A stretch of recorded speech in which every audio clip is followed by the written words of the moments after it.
Unpopular opinion. Women who think they shouldn't have to ask their man for things they really desire in a relationship are blocking their own happiness. For example, Valentine's Day is coming up. I woke up thinking about it. I'm so excited. However, my husband is not a planner. He doesn't plan dates. He doesn't plan trips. And he's really not that romantic. However, Valentine's Day is important to me and I would like to celebrate it. So watch this. Babe, have you already made plans for Valentine's Day? Yeah, right. I knew you had it. So, how do you feel about a reservation at South City Kitchen and maybe a hotel room, some flowers? How do you think? I mean, that's cool, as long as it's not too over the top. Okay. Because we are on a budget. But we can do it. On a budget. All right. See how easy that was? Now I don't have to be mad at him on Valentine's Day, and I get exactly what I want. Life is not a fairy tale. Relationships are real. Men are not running around here worried about your every want and desire. Just ask.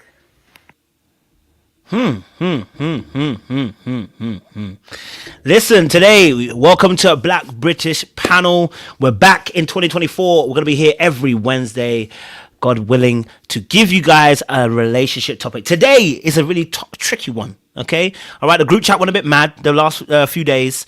The men and the women went at it. The women are not here today. The men are going to hold it down today, okay? Because the men here, they lead. They lead first. You understand? We don't let the lady go first. We go fast.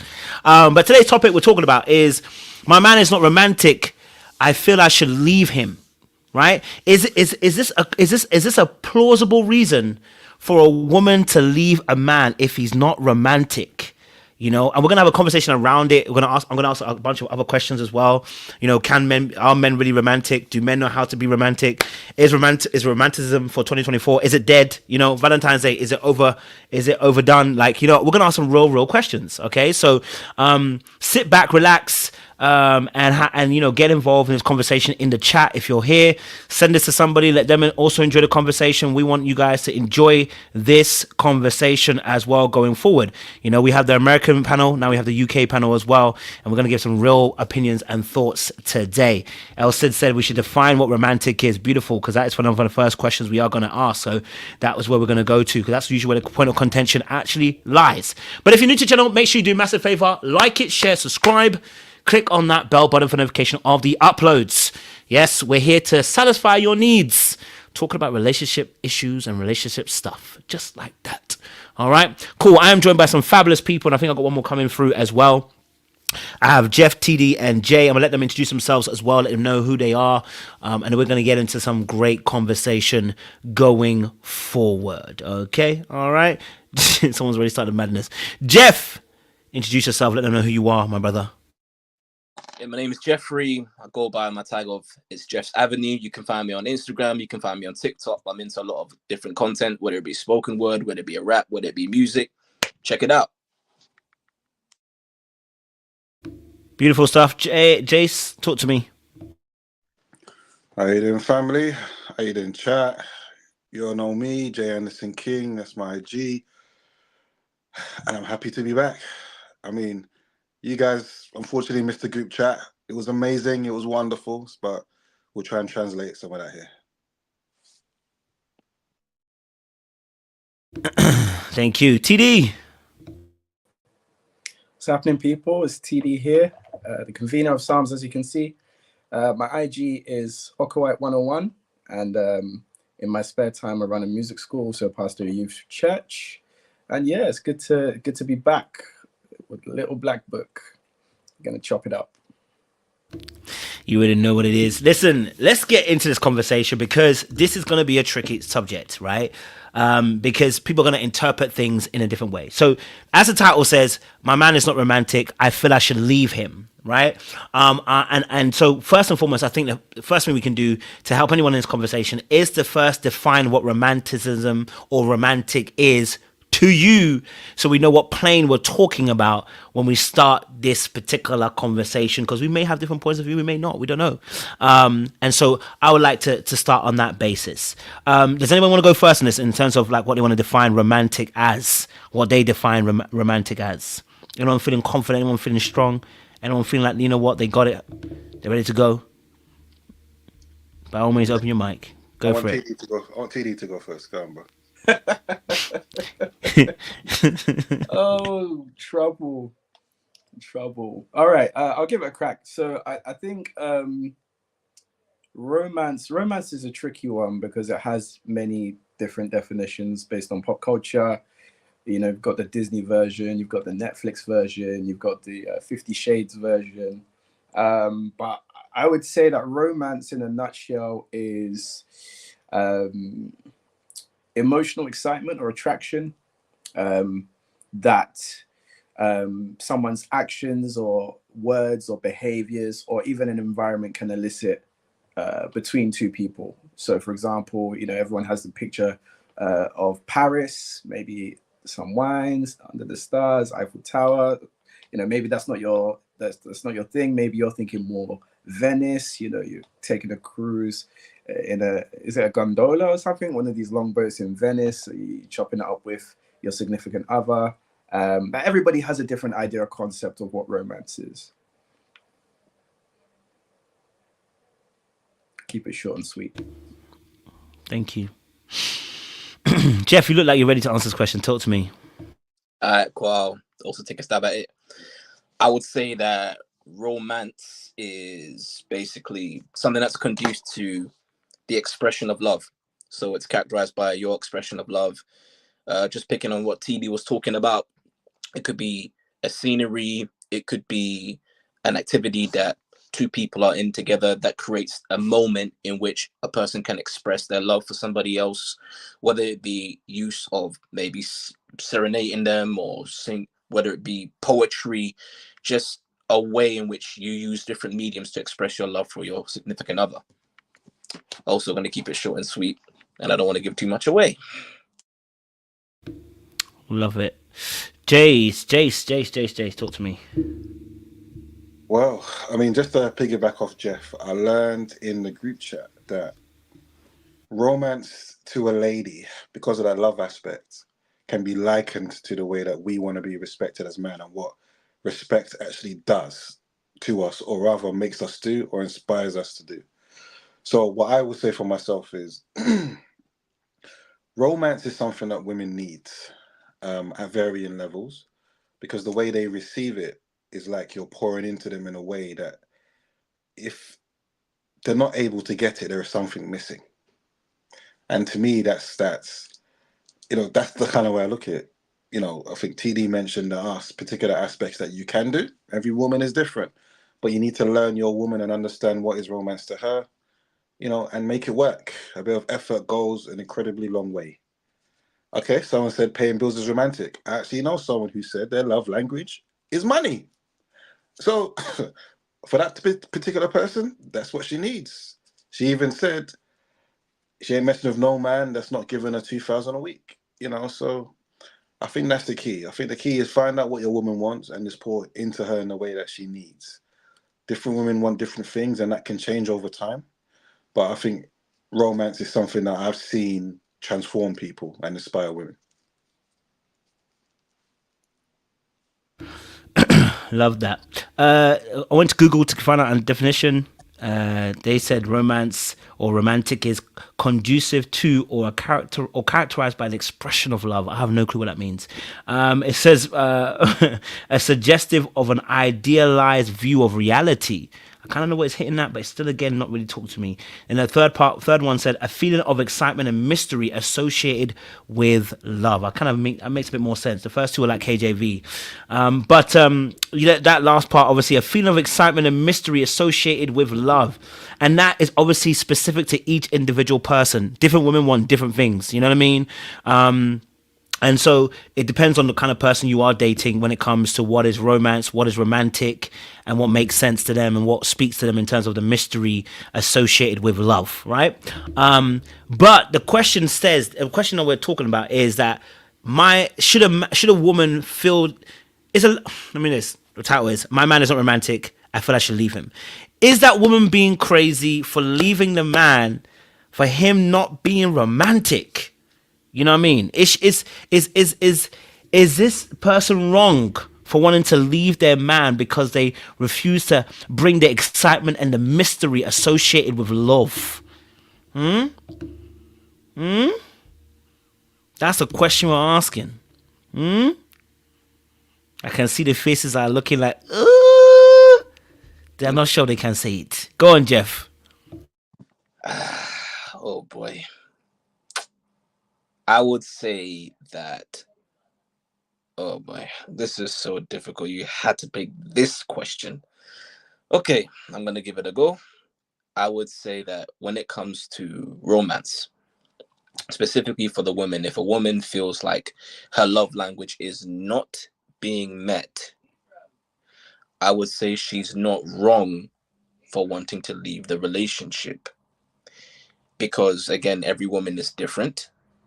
And if you're not speaking to someone in terms of how they feel emotionally validated, then at that point, I would say that the relationship now becomes a culture of survival and not a culture of revival. The reason why I've had to think about this for real. A lot of times, if you are in a culture of survival, whether it be a man or whether it be a woman, so that means people would be thinking more pragmatically about how to survive in a relationship. That means you're going to be thinking about, do the pills need to get paid? If you got kids, you got to think about like, have you got food to eat in the house? Are you paying the gas bill, paying the electric bill? Are you thinking about the maintenance of the house? Are you thinking about everything else other than simply the emotional security of the people that you're dealing with? Right? So for some guys or for some girls, they may think that the idea of romance is extra.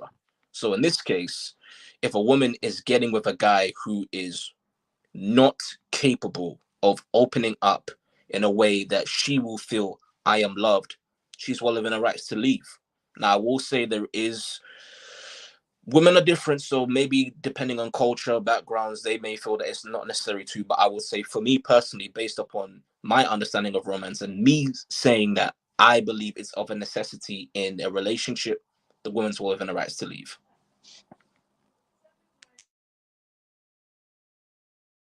A very deep answer. TD, what are you saying? This is a can of worms, man. I think that probably I'm going to sit on the fence a little bit and play devil's advocate, be a bit objective here. I agree that a woman is entitled to and has the right to be upset, express that she's dissatisfied, and nobody could probably blame her for wanting to leave if a man is not romantic. As to whether she should leave or not, I think that's like actually leaving is kind of the part I'm not 100% sure about. But again, it's all down to context.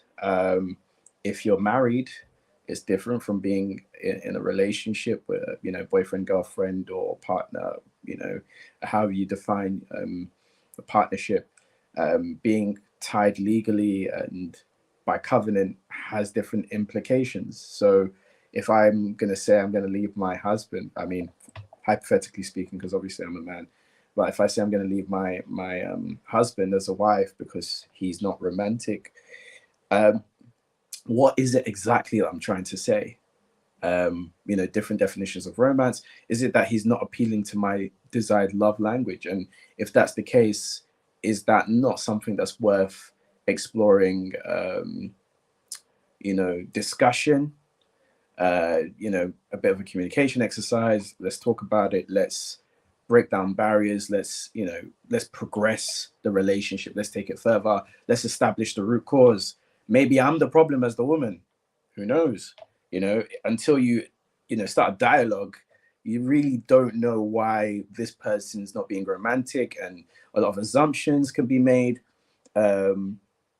It's a tough one, really. It's a tough one.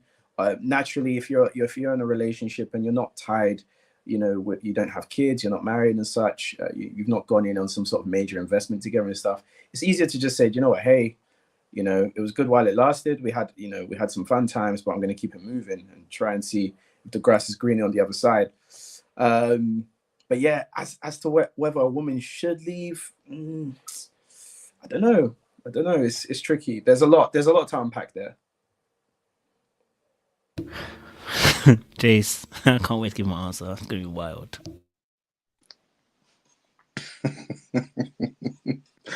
Let me do it in stages. So I still encounter women, right, colleagues, friends that I meet in their 30s who have never been dated before. And these people who have had relationships, I can't understand how is that possible? Now, I'm saying as a rhetorical question, because when you know what you want, why are you minimizing what actually is a deal breaker? And I'm saying these things because all of these women over time started to affect them.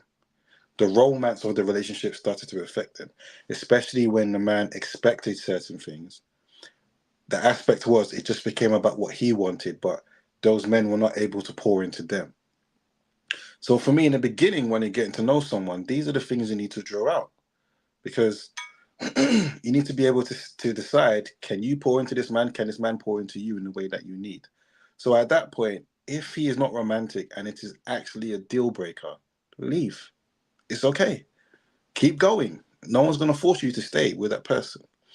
But over time, I know some people can pour into you, do all of that and change, communicate, address it.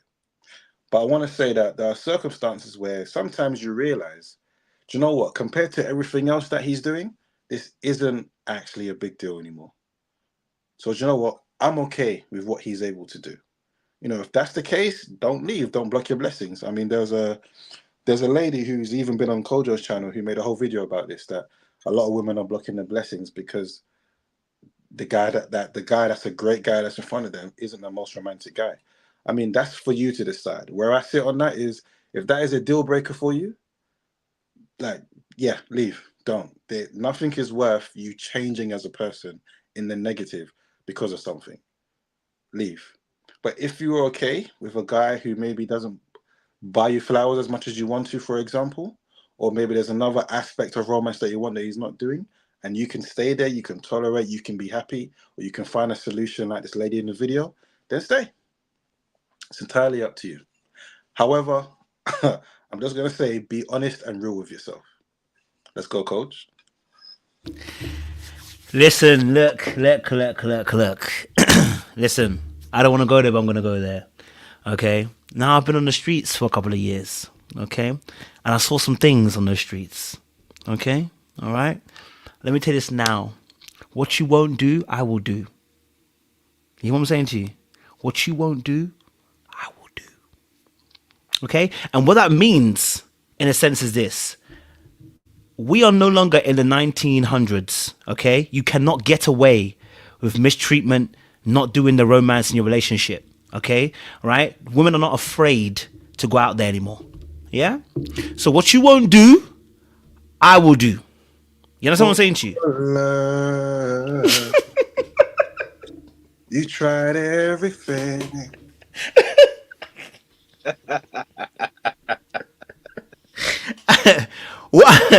What I'm saying is, don't neglect that part of the relationship. Listen, I used to, and this is coming from a person who's has gone on both sides. I didn't do the romance thing. I wasn't emotionally connected. That wasn't my thing. What's a Valentine's Day? What's romance? What's gifts? I don't understand that particular perspective. But I thought I was a good partner, right? But the reality of the situation is, it's not for me. Do you understand what I'm saying to you? It's not for me. It's for the other person. And when I care about you, I care about the things that you care about. Even if it doesn't really work for me. Because I understand it works for you. Do you get what I'm saying to you? Right? While I was been on the streets, I had been in several situations.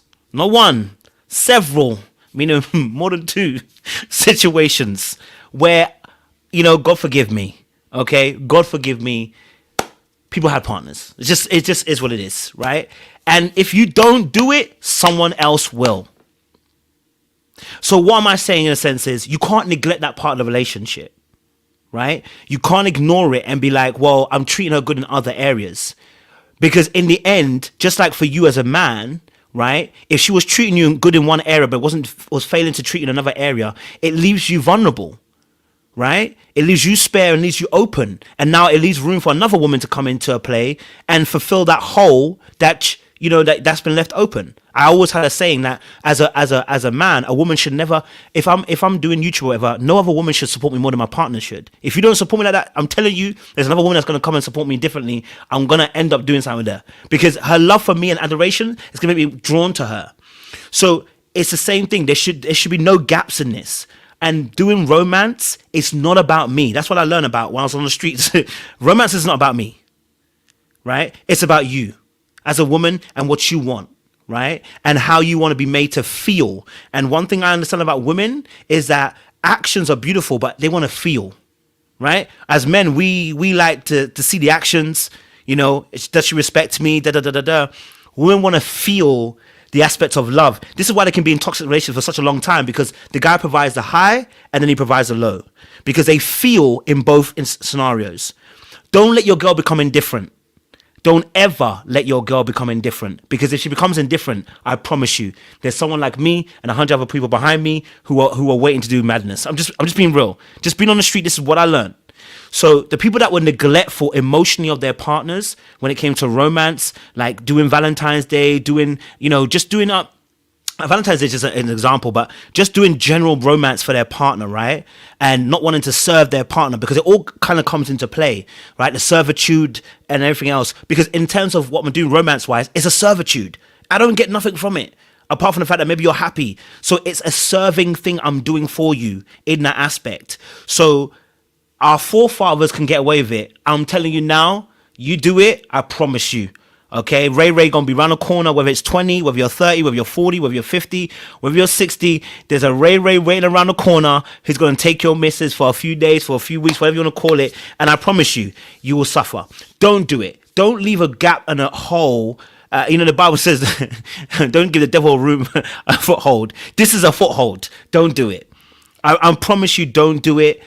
I've lived the life of being on the edge. So I'm telling you, we're getting through those gaps where you leave a hole, and that emotional piece is a huge one. You get what I'm saying to you? Huge. Because women connect everything to emotions. That includes sex. That includes how they feel about it. That includes how they move. That includes how they even do life in general. If you leave that door open and she starts to feel indifferent, I promise you, don't do the romance. See what happens. Ray gonna be around the corner. Me too. I've also done no romance, and someone came and took my girl. It's easy what it is. It is what it is. You know what I mean? You will find out. You know what I'm saying to you. I don't know if anyone else wants to jump into that point. If anyone wants to TD look ready. I've got to come in here, man, and just quickly to holler at Mr. VIP who's jumped on. But Coach, man, what are you saying, bruv? What are you saying, man? This is madness. Like you sound like you've been triggered, man. I don't know, man. I don't know what you're saying, man, because, okay, first of all, that's your perspective and that's your experience, but that's not the rule of thumb, right? Second of all, I'd like to think that, and I'm not, don't quote me, ladies, but I'm sure there are a lot of ladies out there who have a lot more discipline than to just, go for Ray, who's waiting on the street corner to romance them if they're in a committed relationship. I get that there's a vacuum when a person's needs aren't provided, right? Completely understand that, and I completely understand the feeling of wanting to leave. It's something that can be mutually experienced and mutually felt, and this is why, for me, I'm advocating in such a scenario. It's the root cause. What's the reason why? Because you cannot give what you don't have, right? One of the most interesting books on relationships and stuff is The 5 Love Languages. And one of the aspects that the book covers is about people's love tank, right? And that if your love tank is empty, you've got nothing to pour into somebody. So it's possible, wait, what happens in the scenario where he's not being romantic because of something that's happened to him, whether it's in the relationship, whether it's historically, is that not something that somebody who's committed in a committed relationship should explore to see, okay, let's overcome this? Because those gains and those progresses that couples make together. That's what draw people closer together. Then the other side is, okay, what happens if he's ticking every other box? He's because I wouldn't necessarily say all of a woman's emotional needs are encompassed in romanticism. So, feeling secure, there's only so much a bunch of flowers and chocolates and whatever people find romantic. There's only so much that offers and provides. There are other aspects that a man has to cover, like putting it down when it comes to the bills, stepping up. Even I dare say, a man could be courteous and kind and loving and, but not romantic, because romantic or being romantic often can be defined by pop culture. You jump on Netflix, you jump on Instagram, and you see all sorts of different fabrications and illustrations. So, what are we talking about here? What are we talking about? If we're bringing it down to meeting somebody's needs, well, you've got to talk about it. You've got to build a bridge. You've got to establish healthy boundaries, because I also think that there's too much and there's overdoing it. But establish healthy boundaries between the two of you and build yourselves up to that point. I mean, of course, I'm just advocating, because at the end of the day, people are going to bop if they want to bop. But if people want to stay, they're going to stay and they're going to work it out. All right. So I gotta jump. yeah, in go for it. Go for it, there are Jeff. some I can agree with there, and there are some things I have to disagree with you on there. I would say that romance is necessary, even though we would say that it could be a distinction between romance and love. Again, it goes back to the culture of survival and the culture of revival. I say that romance, it makes life a lot more bearable in the tough times. That's what I believe. I understand that everybody is different, but we live now, there has to be some level of idealism within the confines of a relationship, which makes things a lot more beautiful. I think that you say that it's difficult for men to give what they don't have. I get that. If men have never had social proofing to see whether or not this idea of romance works for them, they may not even feel inclined to want to be romantic to their partner. I would say that I was fortunate enough to even see elements of romance shown when my dad was doing it towards my mom and my mom doing it towards my dad. Because I saw that I want to now recreate that in my own version of a relationship. But however, you can also learn from what you see. You said pop culture, what we see in music, what we see in films. People may take that onto themselves. Even people who come from broken households, they still want a level of validation and they still want a level of love, and they want to recreate that, reintegrate that, and also re-engineer it if they get into a relationship. So if you're able to notice that there is a level of happiness that comes along with making your significant other happy or joyful when you do something romantic, a romantic gesture, why would you not want to integrate that into a relationship so that way it's a lot more easier? Because what happens is, what if you're just living in a culture of survival, it just becomes a place where, oh, things just get done, but then you just get caught up in the monotony of life, and then you don't want to do anything worthwhile that's meaningful. Oh, he just comes home, he just pays the bills, he just says hi. Life becomes boring that way. But at least the romance keeps the love alive. That's why I think, bro. And unless, of course, you want, girls to now go to Mr. Christian Ray Ray over here, man. Unless you want this to happen, yeah. Please continue with your narrative, yeah. Continue with your narrative and see how that one gets you. Hold up, Coach, I got to respond. Hold up, I'm not. Of course. I'm not saying that there shouldn't be romance. Don't get me wrong. I'm not jumping down any extreme. I'm in the middle, because right now, okay, I'm gonna take it. I got to go to the Bible. I've got to get biblical on you guys, because man's pulling out Mr. Christian Ray Ray and things, and this put me in the hot seat. But like, let's take the story of Abraham and Lot, right? The Bible Things were not harmonious. What? Things were not harmonious when we were looking at the story of Abraham and Lot. So they said, okay, cool, we've got to go our own two ways. Our man's got a Bible right there. So, things were not harmonious. So they split ways. And Lot said, yeah, man, I'm going to go this side because the grass is greener. Like, it's lush. It's looking lush this way, yeah. That's the side that's going to meet my needs. That's going to accommodate for me. And 2 twos, man, Abraham had to come and step in, because Lot was in a world of trouble by going that way. Lot was in a world of trouble. He ended up in Sodom and Gomorrah. And I guess the point I'm trying to make is that meaningful relationships are built, right?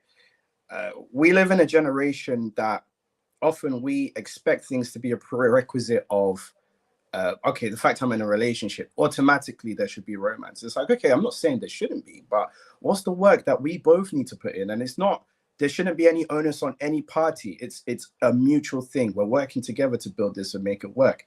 I agree. Men, we need to step up. We need to spend a little money. We need to pay attention. We need to spend time.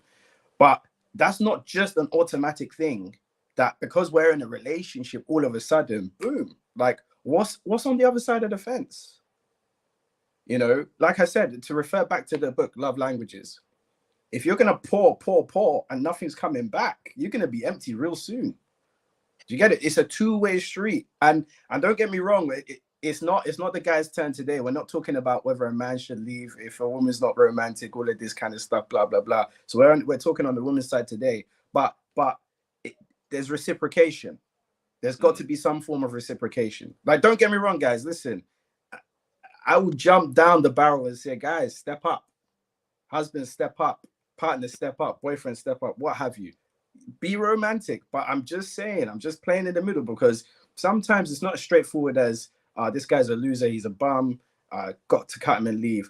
I mean, maybe some of the ladies out there, you've left the guy, moved on to the next guy.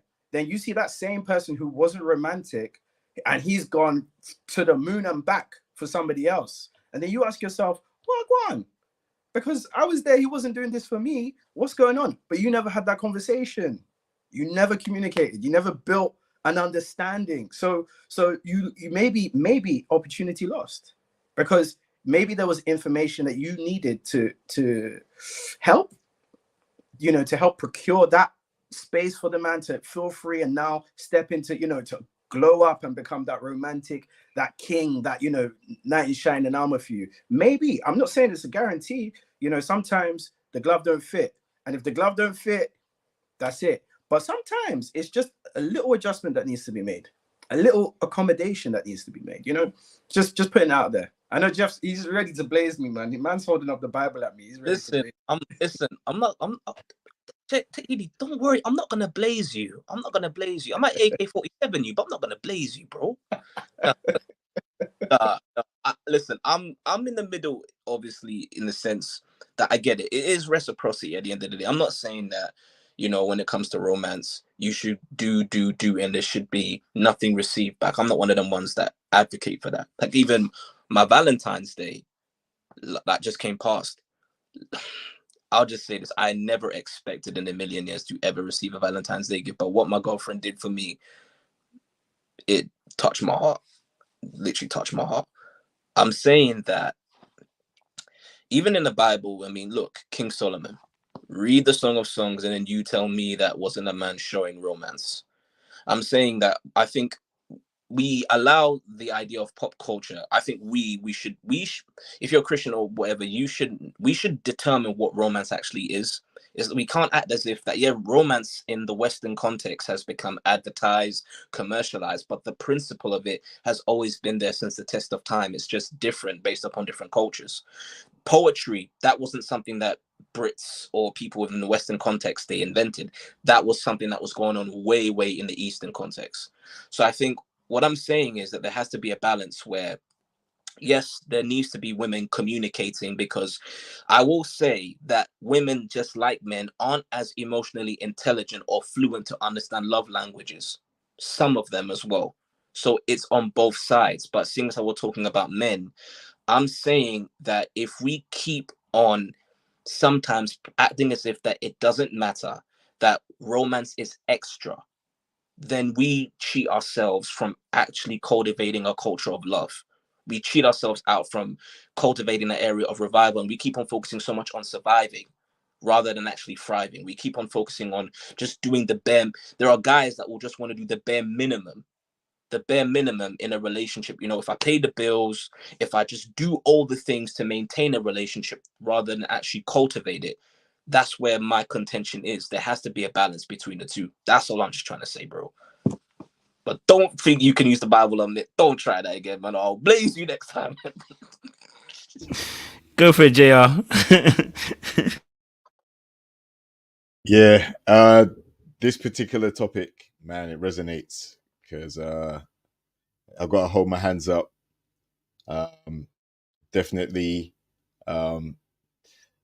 let the side down a little bit with regards to the romance element thing. So, but I'm not going to confess all, Careful, but I'll Jeff's just say, got an AK. He's got an AK-47, man. He gonna blaze you, bro. I know. Listen, Jeff's always got that out for me still, like in the group chat, especially. But yeah, he's always bringing that smoke. But yeah, so I agree. If like there's a lot to do with reciprocity, there's also the servitude element of it, and I say that because for me personally, I I felt like I met the one, right, and one of the things that I realized very early on is that I just wanted to see her smile. I just wanted to make her happy, and that would make me happy, right? And so the servitude element was something I was really paying attention to in my last relationship. Before, I would say I was romantic, but I didn't really have the emotional connection as much as I did in my last relationship, right? So I wanted to do the most, and but at the same time, I realized that when I was doing these things, it led to a level of vulnerability, and I had to really dig deep sometimes because life comes at you fast, and I started to take stock of the things I was doing that was self-sabotaging the connection, and I'm still doing that. So the romance element for me, it means definitely an act of servitude to a degree. It's being selfless. It's also creating moments and memories that are significant to the person to show them that you care and love them. And I think it's something that every relationship needs because you're watering that relationship. Like you can have your ups and downs and everything, but you need to always revert back to how you genuinely feel about the person at the end of the day. And that usually takes you back into that I want to be a servant in a way to make this lady happy and all that and feel special. So, yeah, like, do I think that a lady should leave? Yes, she will have a case to leave if she feels neglected. Um, she does have a case to leave. I guess it also depends on the strength of the relationship, how invested you are, what the plan is. Ultimately, is this just a relationship you see lasting temporarily, or is it someone you see yourself doing life with? And you take it from there. But it's very easy to fall into the trap of, because we as men feel that there's a respect element to love to a degree. Like if we are putting ourselves in a position where we're trying to serve our partners in that way, but the reciprocity isn't there, then it can often lead to us feeling dejected and pulling away from that element. And then that starts the whole cycle where your lady feels neglected, and then she stops watering you, and then because you're not watering her, then it's a downward spiral. So it's a very key component to relationship survival. My mum and dad still go on dates occasionally. Been married over 45 years. Like there are other relatives I have, like one of my cousins who I'm very close to. Man, him and his missus go on holidays. Like that's their thing. Like she clearly likes to see the world, travel, all that stuff. So he, he does that for her. It's not just solely for her. He gets something out of it too. He gets to spend time with his woman, and she's happy because of it. So, yeah, like as a man, like you don't want to learn the hard way. You should keep a smile on your woman's face and make her realize how much you love her or care for her more than you do with anyone else, right? Because that's why you're with her, because she's that special person. So you have to treat her like that. Sometimes it's hard, and you have to dig deep, but you have to try and keep that going. JR came with the bars. You know, he came with the bars. Listen, and do you know what it is? I always like to be honest as well when I'm on these panels. You know, you mentioned a key word. It's like when you meet someone and you meet, or quote unquote, someone might call it the one, whatever you want to call it, somebody you really care about, right? You just want to see the smile on their face. And I think that is a phrase that is beautiful. That's why I said to you that I think sometimes as men, we choose women that we love, but we don't like. Because honestly, when you like them, you just want to see a smile on their face. Their smile makes you even happy. The fact that they're even smiling, you're even happy because it's like you're happy. I'm happy. I'm happy that you're happy. I'm saying to you, and it's not to be a simp, because I know some people might watch this maybe later back and they might be like, you're being a simp, and they don't realize. You go ahead, you continue. You'll be divorced before you realize. Yeah, you continue. That's why you're here calling people simps. Those of us understand that if you really like your partner, right, you seek for moments to serve them, and one of the ways to serve them is in romance, because men and women are very different. Like if we take this to the Bible aspect, right? Are you looking for respect from God, or are you looking for love? Because let's be honest, you're not looking for respect from God. You understand what I'm saying to you? You're looking for God to do some things, right? You want God to do some things. You want God to shift some things, to move some things. You want to be able to walk in what God has prepared for you. The same thing for any woman, because God describes us as the bride of Christ. So the exact same thing. So sometimes when I look at it, I go, I didn't like it. I didn't like that doing the romance things, because it, like JR said, it required vulnerability, but it also required something that was pulling from me. It required exposure. You know what I mean? And I felt, not only did I feel vulnerable, I felt weak. Like if I'm doing this, you can do anything to me.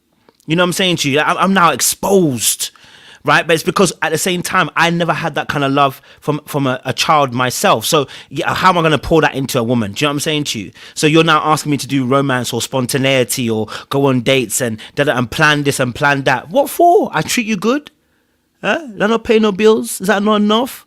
You know what I mean? And very soon you become your father and your mother who tell you, did I not put clothes on your back? Did I not put food on your table? Did I not put a roof over your head?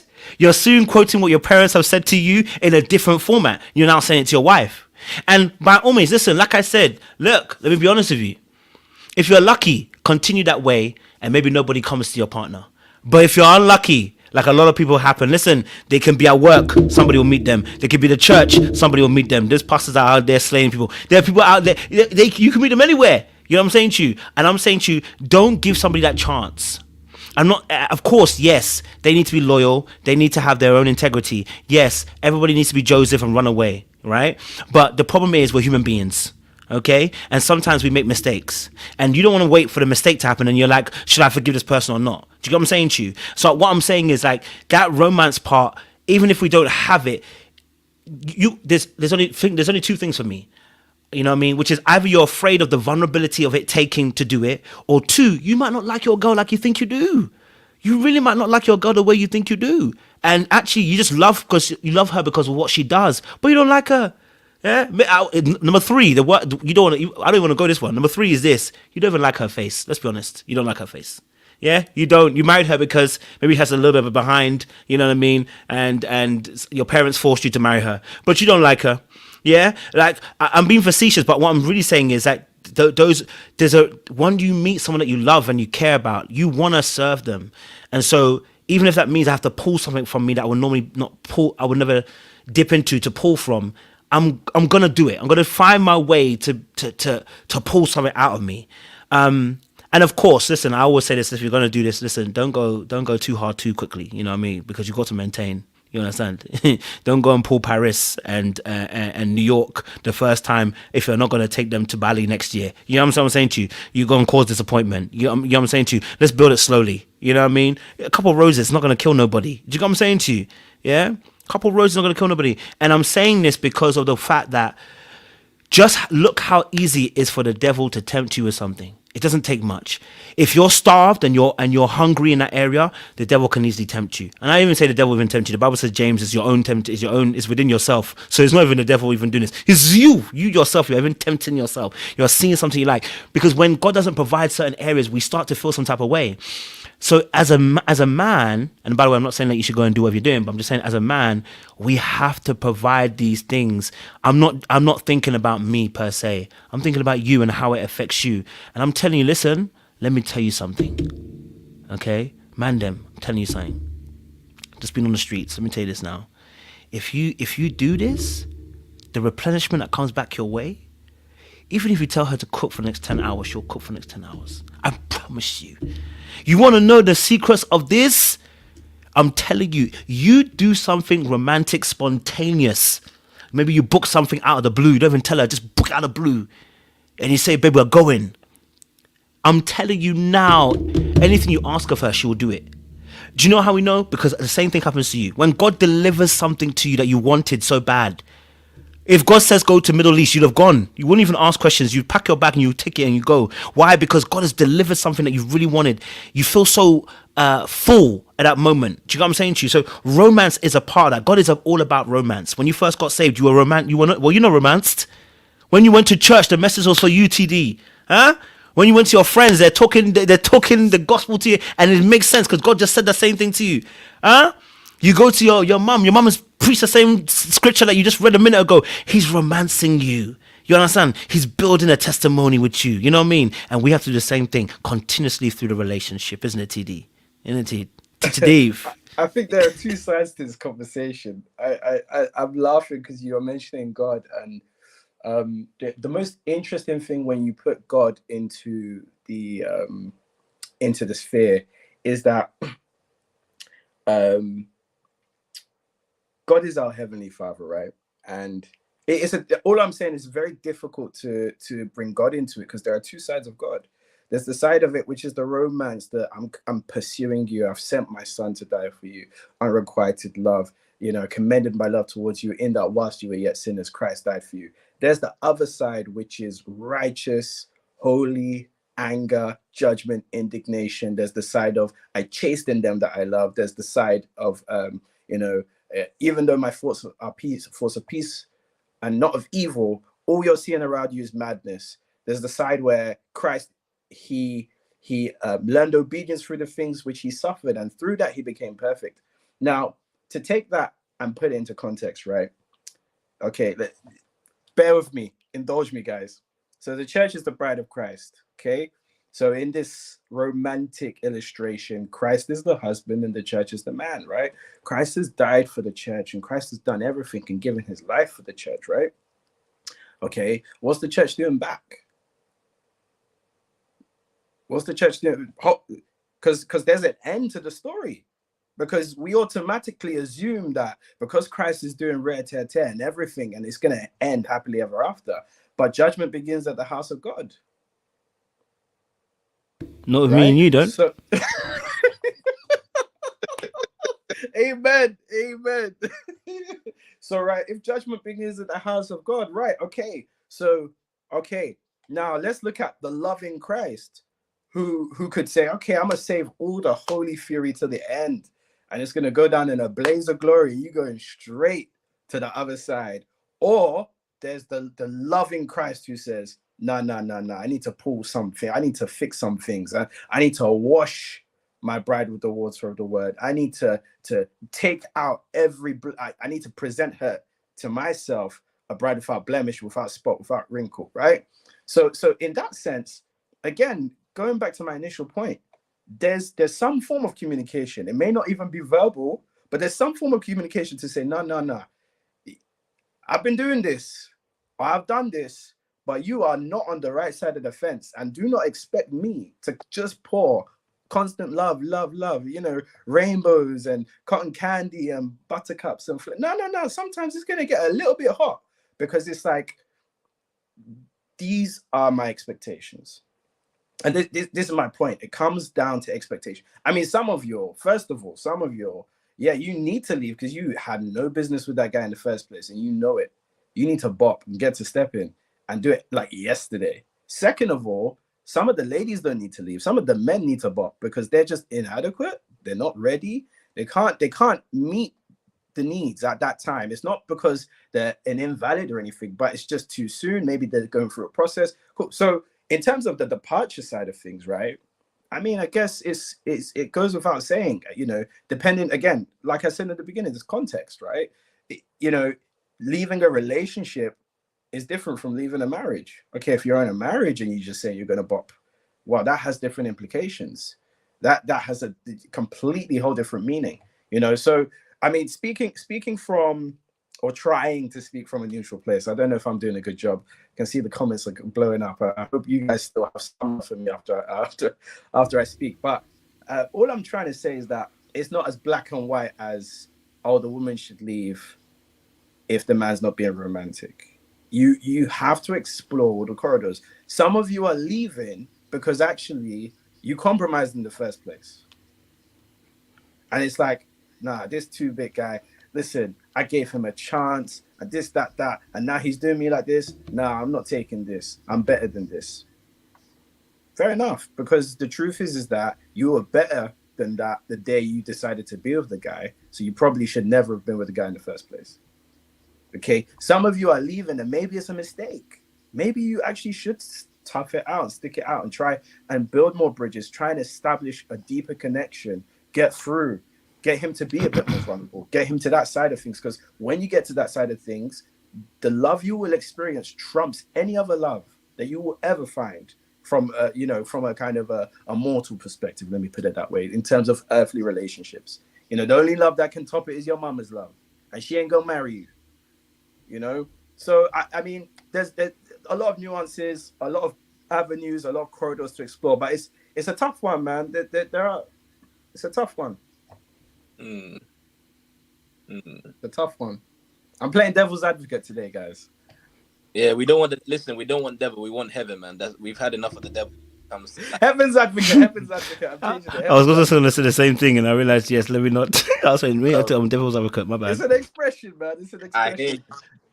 I hear you, but I think the fact that we want to create a culture of heaven for so long, there has been a culture of hell in this earth. But I get it. Sometimes, even as men, right, there's also the feeling of underappreciation when you do these things. You do these things. Let's say you are in a relationship and things get lost in translation. Life happens, and then people become complacent. People change. So maybe what happens is that the paradigm of what was once the establishment when it comes to romance and love, it now changes. Maybe you're the one that was being romantic for so long, and the next thing you know, you didn't get that reciprocity, so then you feel underappreciated. Like one time I was even watching do you remember, like, My Wife and Kids, I think episode Man of the Year, where Michael, yeah, he feels he's gonna get this reward, yeah. He feels, I didn't get the reward. Claire, Junior, and Katie, they both said they appreciate Michael, and then Jay was like, she told him that they appreciate what they got out of him, not necessarily the character of the person. And a lot of men sometimes feel that way. They feel you only appreciate me because of what I do, not because of who I am. And I've been in relationships in that situation where I felt unappreciated. But then also, sometimes there could also be loss of respect. Women sometimes will lose respect for men, or maybe they never had the respect to begin with. So there's lack of reciprocity in there. This is where we as men, we got to be accountable for who we let into our lives and who we choose. And even for me, that's why sometimes men, they may not want to do romance because they don't necessarily see a reward in it. They don't see what they're going to benefit out of it if they do out of that. But it is a matter of sacrifice. And it's really just finding someone who you genuinely like and love. Like Jay said, someone that you can, even for me, I want to be romantic towards a person I care about. I want to be romantic. I like seeing her smile. I love seeing that when you really love somebody, like really, really love somebody, like you not only want to see them smile, you want to see them laugh, because to you, you think that is like heaven that is brought onto earth whenever they smile. It's as if like the whole atmosphere changes, like the weather changes because their mood has become better. It's like literally it's like a living work of art. It's like the masterpiece that literally comes from the piece of the master. You literally see joy in the heaven place whenever you see her smiling. You literally, Jeff, say it again, Bobion, say it again, Bobion, Your Cabion, black book is worshiping to your words, Hallelujah. man. Cabion, because you are talking, Cabion, say it again. literally, you see joy in the heaven place. You see literally the master's piece that comes in the piece of the master. You literally see that when she comes alive, Like some people say I'm a hopeless romantic. Me, I'm a hopeful romantic, bro. I'm a hopeful romantic because of the fact that I find someone that I have genuinely loved, and I want to invest so much time and attention in wanting to get to know the layers, the deeper levels of chemistry that can come from basically being romantic towards her. When you see the childlike behavior that comes out of that, when you see someone who you genuinely love so much that you want to do so much for them, that they become like a multiplier. I'm telling you, check out Miles Monroe, Purpose of a Woman, and he said that women are like incubators. You give them literally a word, they will turn that into a story. You give them a recipe, they'll turn that into a cake. They will just multiply and multiply the more love you give towards them. So that's why I say that it's so important that men learn to tap into that. They learn to tap into that because, and it's not even just for them, but also for us and what it does for us. You know, the joy you said that I did that. I made my girl happy. The joy that you can see that I was able to create this. That's power, bro. That's literally power in your hands. So that's why I say it's so important. Of course, when it comes to the context of a relationship, whether it be, a marriage, we get it. But again, we don't want to just teach men how to survive a relationship. We want to teach men how to make the relationship thrive, to bring heaven onto earth. Look, bro, even Adam, when God gave Eve to Adam, what did he say?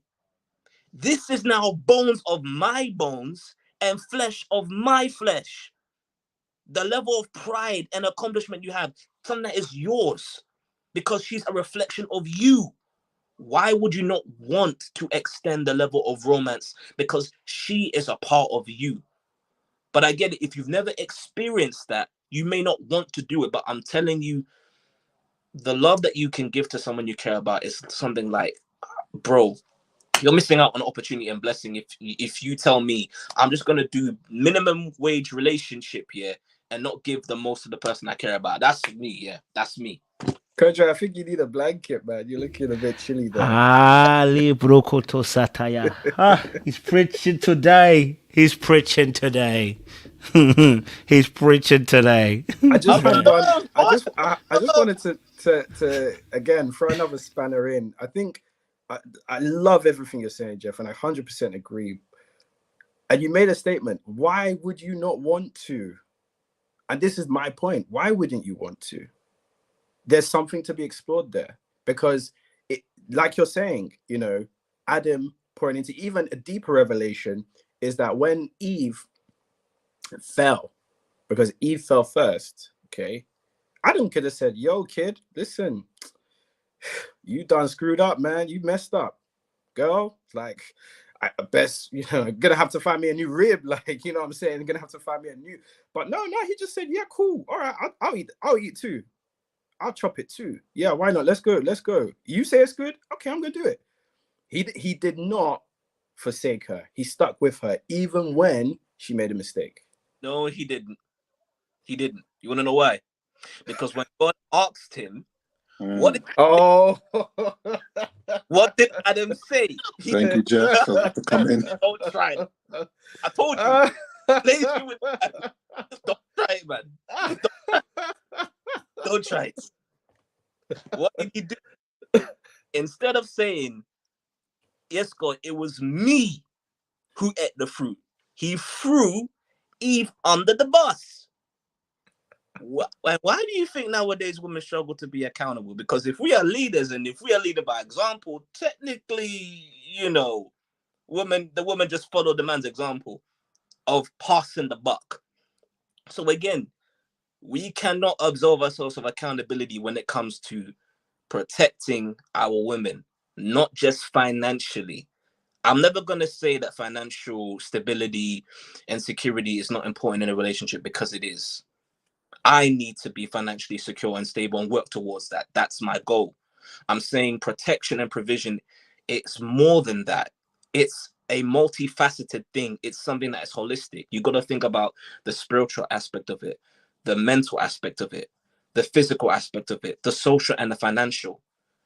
Within the mental also comes the emotional compartment with that. and there's a need to also have an element of romance. Now, I will say this. Another reason why it's important is because if we don't, do you really want the world's form of romance? Because right now, what they have done is perverting it, perverting the form of what love is supposed to be. Nowadays, women feel that they have to do so much. Think about it. Women who are out in the streets, they feel that they have to use sex to get love. If we don't set the standard to let them know you don't need to do stuff like that you are loved for who you are and also who you are physically, it's a balance. If we don't do this, this is going to be a continuous cycle. That's why I say it's so important that we have to bring this back to center. I'm telling you, bro, I get it. I really do get it. That whether it's due to culture, due to traditions, like, it's not for everybody. Some people can't do the lovey-dovey thing. Some people can function within that. I'm saying let's go a little bit above than just simply functioning. No, I mean, don't get me wrong. I'm not saying some people can't. I'm saying everybody has the capacity to do it. Everybody does. Whether it's intentional and people choose not to, whether people have gone through things and experienced things, and as a result, in that specific circumstance, in that situation, in that context, they're unable to emote and express that. I'm rather suggesting that actually everybody is able to, and I think my challenge is more about commitment. And I think that's the point I was trying to make in terms of coming back to the example of God, is that no matter what fire God puts you through, you stick through it because you know that that's the best thing you're ever going to get. And you know that it's for your good, right? And I'm not saying that, okay, I'm not saying that the equivalent in the relationship context is the man's punishing you. That's not what I'm trying to advocate at all.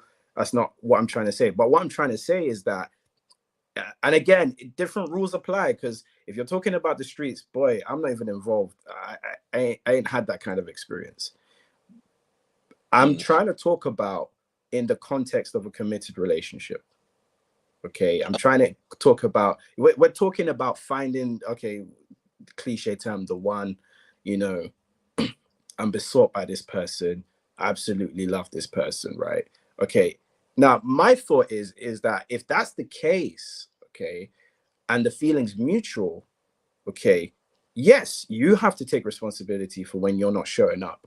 But the thought that somebody's just gonna bop in your moment of weakness, that's where I'm saying, okay, I understand the feeling of wanting to leave, but leaving might be extreme. Even, okay, when you go further and you take it to the point of, okay, abuse and such, in Christian circles, a lot of people advocate leave the home, go to a safe space, make sure that you're safe and protected, but don't get divorced.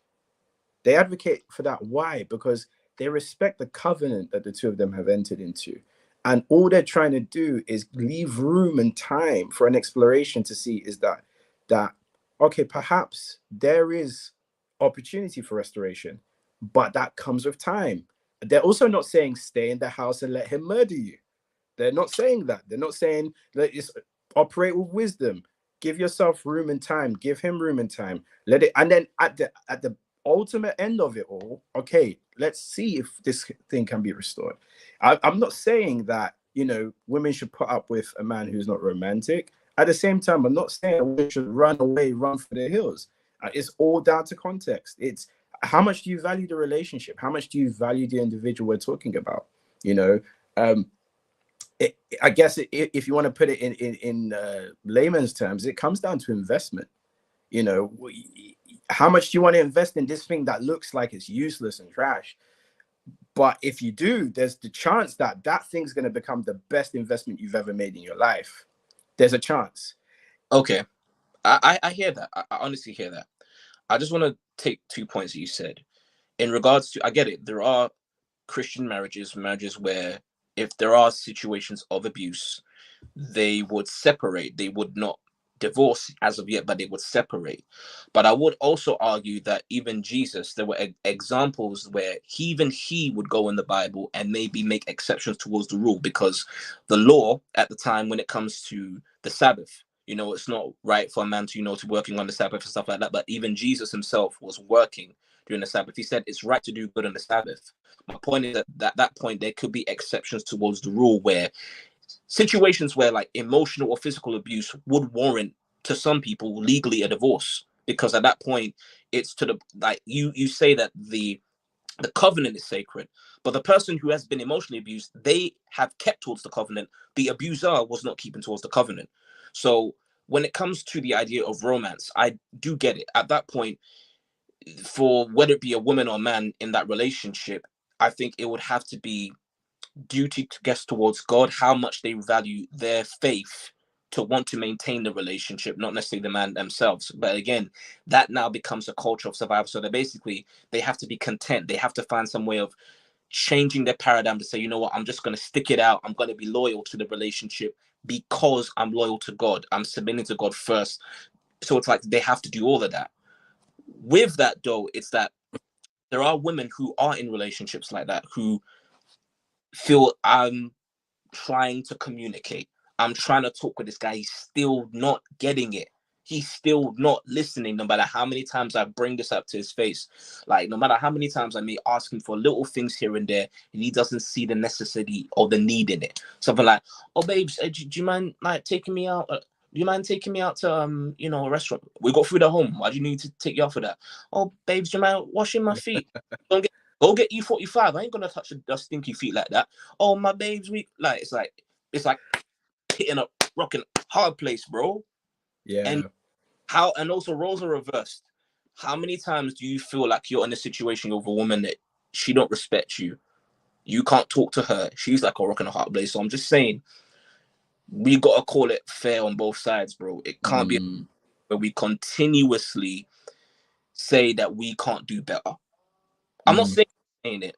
I'm saying macroly, we can't do better. We have to do better. We can't be just looking to survive a relationship, because you also have to understand that I think because there's such an attack on marriage nowadays, men and women no longer see an incentive to want to be married.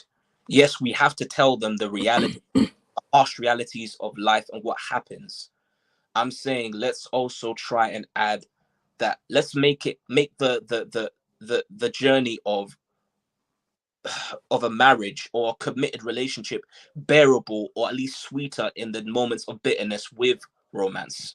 That's Yeah, man, I vibe what you're saying. I mean, the one thing I will say, bro, sometimes you got to survive so you can thrive, and I think that's one of the aspects which, you know, I'll be real, you know, in a generation that has, I mean, this generation arguably is one of the most confused generations that's ever, if not the most confused. There are so many different messages, so much different signaling, you know, nuances.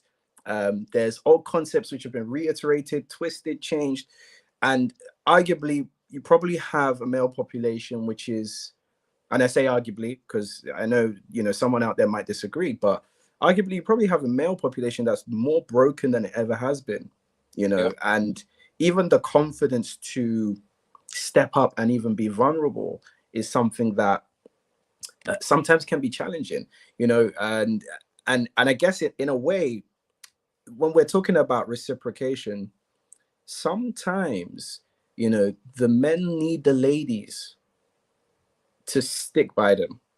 I'm saying sometimes. Again, I'm not advocating if someone's abusing you, someone's, you know, not respecting your boundaries and so on and so forth. Listen, by all means, get into a safe space, keep distance. But I'm saying that sometimes, you know, like I know some of you ladies out there, you've got a good man. It's like he's good, he's a nice guy, but he's just not doing this one thing.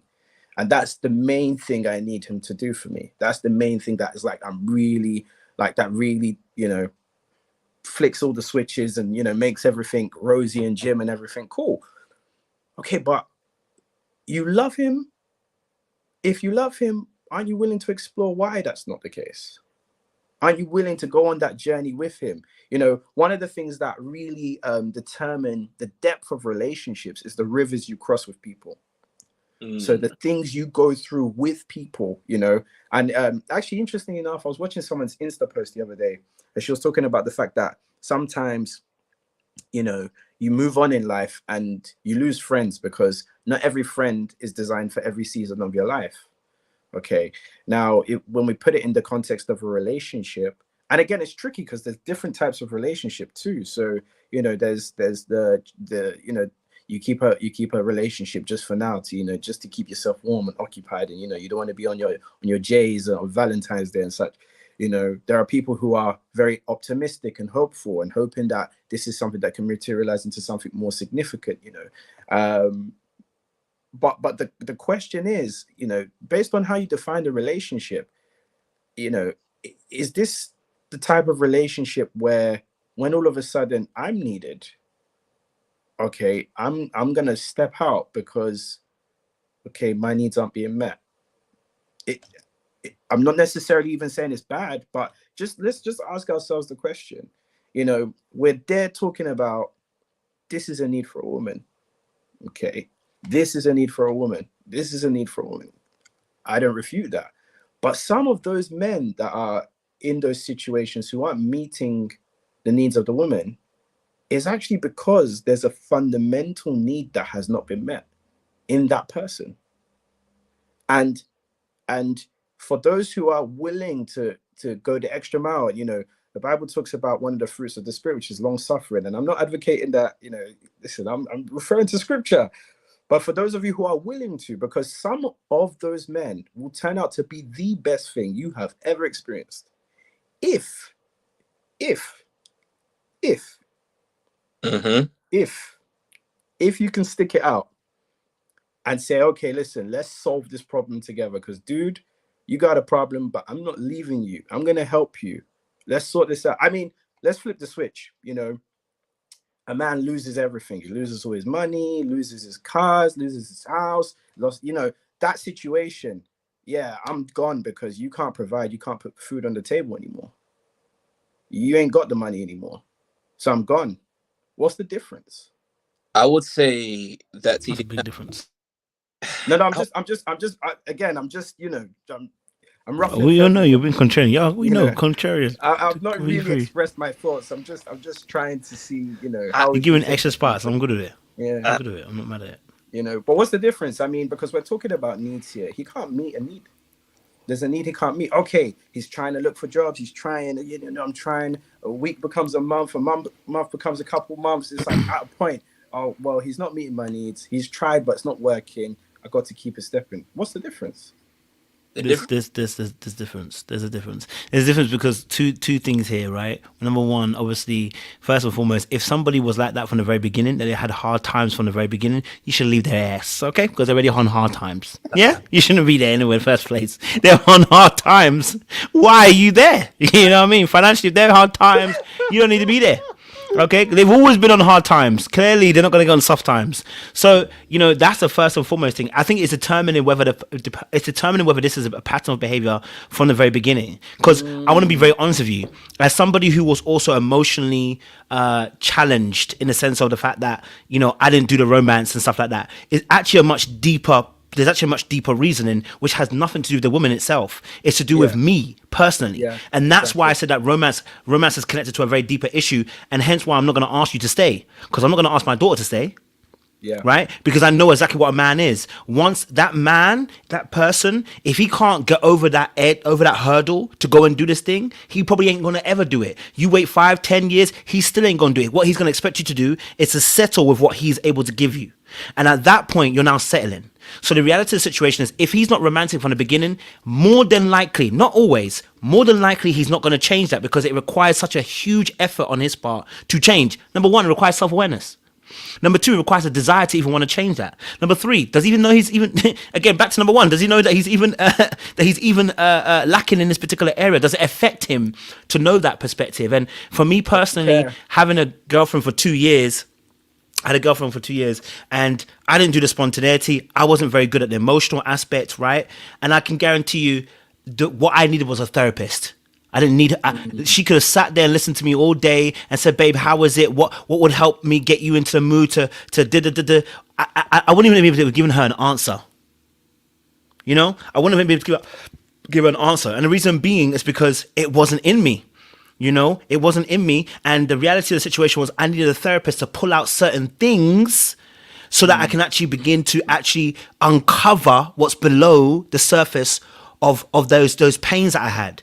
And so men that aren't romantic usually, honestly, I'm gonna be honest with you, from my personal opinion, maybe I'm being very blanket, a lot of times it's because there's a lot of wounds there. And the wounds are a fear of vulnerability, and they themselves have not been given, so they refuse to give. It's like, well, if I didn't get given it, why am I giving it to you? If I had to suffer for it, why don't you suffer for it? It's not a big deal. You know what I mean? If my parents were okay with it, why are you not okay with it? Who told you your parents were okay with it? Who told you your mom was okay with it? Your mom just didn't tell you she's okay. Your mom just became obligated because she understood that it's that, you know, especially from our culture, you don't just quit. So before we get to married part, if you're dating, I'm telling you now, listen, most men are not going to change. And you trying to change him is going to get you exhausted. Right? And this is why, like I said, don't wait for me to come, because when I come, I can't help how I come in there and fill the gaps. You know what I mean? I can't help it if I fill the gaps. And it's because you've left the gap, because that's a huge part of the relationship. And because also it's never just romance that's an issue. Emotionally, oftentimes there's another part to it. You're probably bad emotionally in the course of the relationship in general. You're insensitive. You're probably not very aware of the feelings of her. You're probably not. You're not very available. Not very aware of your own feelings. You know. You're looking for her to be a rehabilitation center so that she fosters your feelings before you foster her feelings. When you're supposed to be the other way around, because you're supposed to be the one that's leading in the situation. Do you get what I'm saying to you? Like, you don't want to be in that position where you are playing the role of the receiver when you're supposed to be the giver. You know what I'm saying to you? I don't make God receive. God gives to me, because that's the role that he's playing. I don't give to God. In fact, the Bible even tells us in Galatians 3, one of my favorite scriptures, from verse 11, when you read the Message Bible, the act of faith is walking in what God has provided for me. Not the other way around. Not what I can do for him, but what he can do for me. So I don't want to be in a position where I'm receiving in the relationship. That doesn't mean I don't want a gift. That doesn't mean I want you to do something nice for me. I talk about this all the time. Reciprocity is a beautiful thing. I don't need you to do the exact same thing I'm doing. What I need you to do is just fill in some of the areas. You know what I'm saying to you? If you know I have a need, don't be asking me. Just go and do it. You know what I'm saying to you? And so us as men, I'm going to be honest with you. If you've asked the ladies in the chat if they've dated somebody who wasn't romantic, if they got better, they usually don't, because they're not very self-aware as to why they're even in that place in the first place. And even me being a self-aware person, I still couldn't solve the issue, because actually the rooted issue was deeper than just going to buy a flower or buy a gift or buy something nice for the person. The actual rooted cause was myself and the relationship I had with self. And that required existential amount of years to actually God to start working through me. And that girlfriend didn't get it. The girlfriend after didn't also get it. It's the streets I got it. You know what I mean? So imagine that lesson didn't come until years later.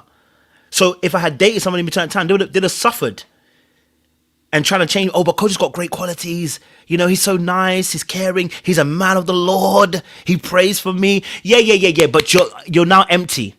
So it doesn't matter what I do in prayer, doesn't matter what I do with the word, do all those things. We're in a new generation. I'm sorry, women are not going to be obligated to you anymore. Their happiness is just as important as your happiness. And so therefore, I have to pay attention, because any of that other stuff will get you nuked in a relationship or a marriage. I don't want to see people lose marriages because people are not being fed. I don't want to see people lose relationships. They're not being fed. I'm not telling women should leave in that respect, but there needs to be some serious conversation. If that person says, hey, I'm going to do something, and they can't do it, yeah, you might have to look at the plank and start walking. And if they feel like, you know what, they've got some other great qualities, romance is one of the biggest things in a relationship, because it's not just romance. It is the emotional connection that's attached to it. And if you miss it, I promise you, there's a devil like me who was in the streets waiting for your opportunity. I'm a collect. Facts. I'm a feeling what you ain't feeling. Facts. Yes, JR. Yeah, like, listen, there's a lyric from Frankie Beverly which says, the ones that you care for will bring you so much pain. All right. And I think, like, I refer to that because you also have to find a lady that's appreciative of your efforts when you are being vulnerable in that sense. Like, you want to do for your woman and put a smile on her face and, you know, make her feel like she's on top of the world. Like, being romantic is one of the things that you can only do with the person you're with. Everybody else in your life is hi, bye, hey, how you doing? That's it. But the one that you actually invest the time, effort, and energy with, the one that you want to foster that love and your feelings and all that stuff, like that's the one that you really want to give that romantic feeling to. And I speak from personal experience. Like, it's something that I want to do every day with the girl I'm with, right? But at the same time, I realized that as a man, I always revert back to being a caveman in some regard. It's like, once I'm vulnerable with you, don't jeopardize it, because I'm trusting you with that vulnerability. And because you're in that special position, like I'm opening up to you in a way which I'm not going to open up to anybody else with. And I think, like, when that happens, there has to be a level of care as well as reciprocity, and also appreciation, because the way that the romantic gesture is appreciated goes a long way into whether that's going to continue to happen or expand as you stay together. For example, like, I test the water. Like, first, I might start off with something small, some flowers, some chocolates. If that's received with a level of appreciation, she realizes that that gesture alone came from my heart, or it was something that made her feel special, then that's going to allow me to feel more vulnerable to expand on that and start thinking, okay, she's appreciative. Now I can be more comfortable expressing the way I really want to bless her, right? Um, but if she shuts it down and is like, oh man, like, flowers again, can't you think of something else? Or, come up with some line like that, I'm going to feel kind of like, you know what? I was just testing the water with you. And I was just being vulnerable. And you just showed me that you're not going to be appreciative or respectful of that vulnerability. So I think appreciation is key, because you also have to find a lady that is appreciative of your efforts. There's nothing like, it's very painful when you are meant to be this strong, stoic, you have to be a man out here every day. It's tough. Certain things are thrown at you. Like, your opinion isn't always valid. You just got to put your hard hat on and go to work and keep building whatever it is you're trying to build, whether it's a legacy, whether it's a career, whatever. And despite all the negative energy and aspects out there that try to tempt you, like you guys mentioned, the evil that's out there, you want your woman to be that place of solace. So when you are vulnerable enough to want to shower her or show her affection and romance and all those things, you have to have that safe space where you feel emboldened to want to continue to do that. Because again, that's how your relationship's going to grow. And that romantic connection, that emotional connection that you get from the reciprocity, the appreciation, the constant pouring into each other, that's what cements your relationship when times get tough.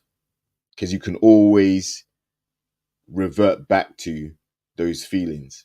And despite everything you go through, if that's at the core of your relationship, then she's going to feel like you want her and love her, and you're going to feel like you're needed, wanted, and loved as well.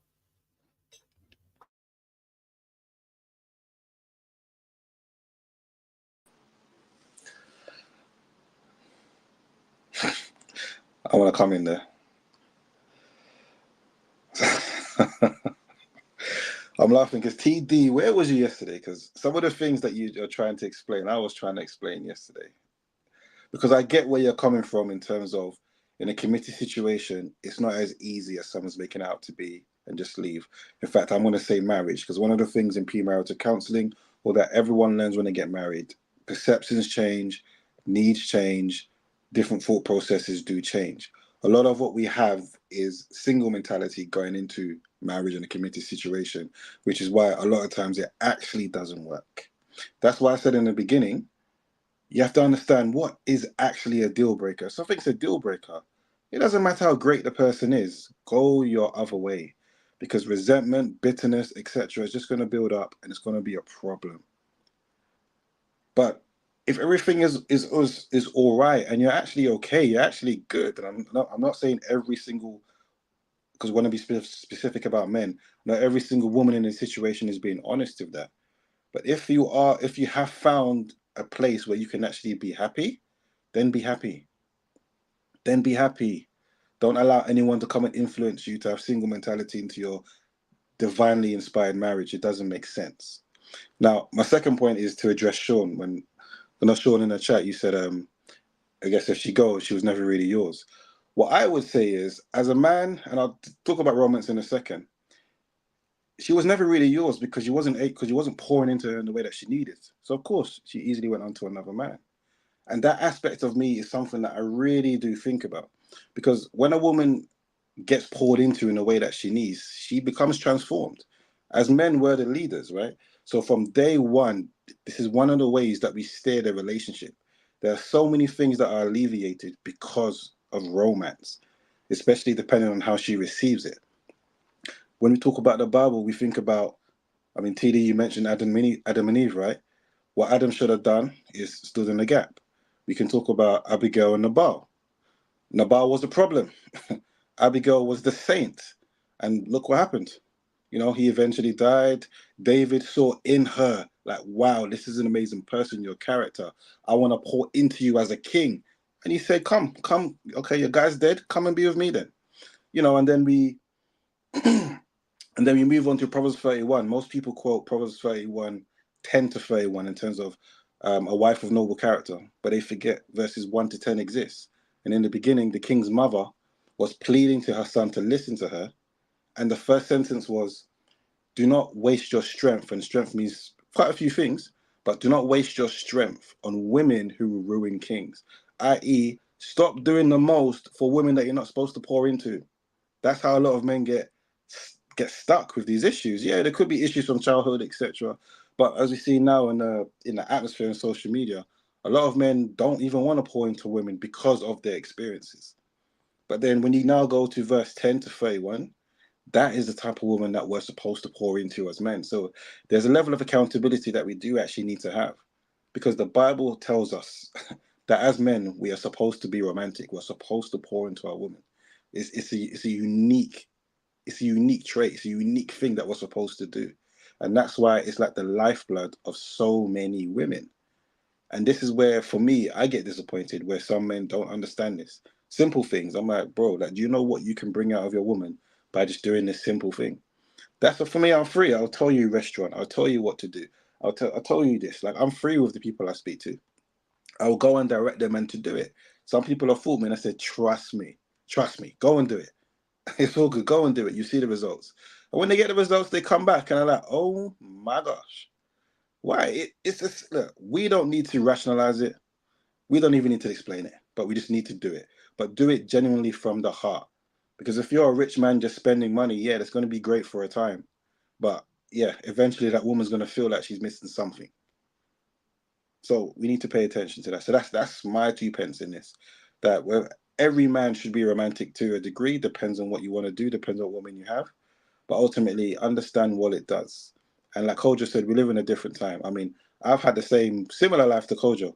I could tell you about stories where women, weren't being poured into, and don't leave them around me.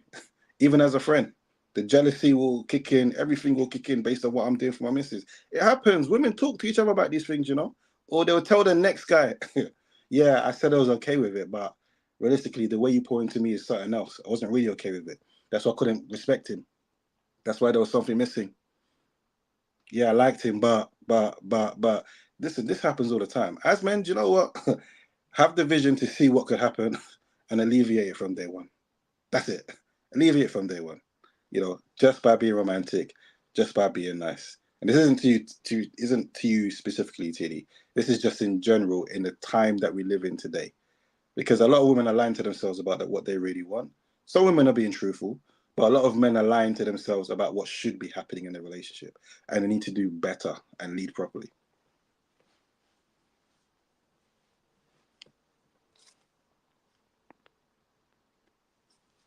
The madness has begun. Fresh. What The lady of have the I, house. what have I walked into? I've missed so much, but it feels like TD. You've caused some issues in the chat. I saw something about Christian Ray and I died. TD was doing a good job. Me against the world today. No, I'm not really sure what you were saying, TD, but I guess when it comes to the romance stuff, because I know this live comes out of the little madness that happened in the group chat, but I just think, look, I agree with Jason. I think romance is such an important thing in the relationship, and I do feel like, for as long as we can remember, it's always been kind of the idea that the man leads very much on that romance aspect, because I guess men don't really. I mean, what is romantic for a man? That's an interesting question, and it's not really a question that's easy to answer, because I guess romance has never really been aligned towards men. I think in a relationship, it is important for a man to be romantic, but I also think it's important to understand that romance is viewed very differently by different people, and I think some women see it as practical things that you do without needing to be asked, and or see it as like flowers and taken out on dates and all that stuff. So I think my thing would be knowing the woman that you're with, and I guess trying to accommodate and meet those needs that she has.